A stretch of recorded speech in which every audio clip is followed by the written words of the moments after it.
Some campaigners say that fracking is hugely disruptive to local communities.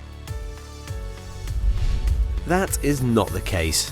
This film explains the facts. I've heard that fracking is an eyesore and will destroy the local landscape. That is not the case. During the initial stages of fracking, the size of the site is less than 3 football pitches at around 2 hectares. A wind farm would occupy a site 700 times larger, covering 1,450 hectares. That's over 5 times the size of the City of London. By comparison, a solar farm would cover the equivalent land to 3 times the City of London. That's 460 times larger than a fracking site. After the short drilling period, when a fracking wellhead is established, the site shrinks to just the size of a tennis court. How long will the fracking process take? There's a lot of preliminary scientific work, as well as approval from regulatory and planning authorities, in order to select and work an appropriate site.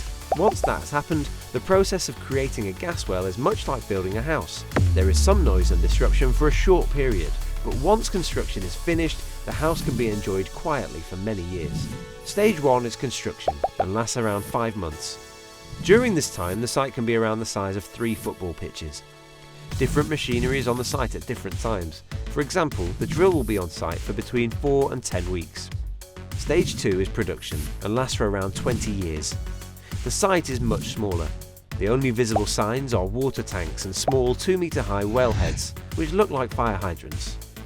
The wellheads are 50 times smaller than the height of a wind turbine and half a metre less than a typical solar panel in a solar farm. The site itself is virtually silent. After production ceases, the site is returned to its original condition.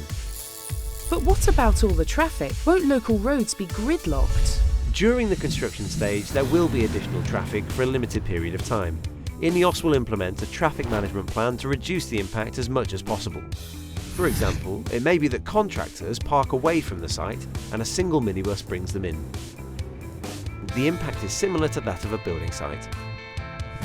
Once construction is finished, a contractor in a small van will maintain the site, with perhaps 1 visit per day. But what about the actual drilling? I've heard that can be very noisy. There will be some noise whilst drilling, which will take around 4 weeks. We'll reduce the impact of noise through soundproofing, landscaping, site design and distance. For example, we will build banks of earth around the well to minimise both noise disruption and the visual impact. Where necessary, we'll also use noise-reducing shields around the drill itself. Our wells will be a minimum of 400 metres from the nearest dwelling. All noise levels meet the demands of local planning permission and World Health Authority standards, which protect health and domestic environments. Will you need to put pipelines in? It may be necessary to put pipelines in place. Of course, the UK already has millions of miles of gas, water, sewage, telecoms and electricity pipelines bringing essential services to our homes and offices. Any pipeline will take a limited amount of time to install and will reduce the impact of the development for the long term. INEOS will observe the same standards of operation already adhered to by other utilities companies.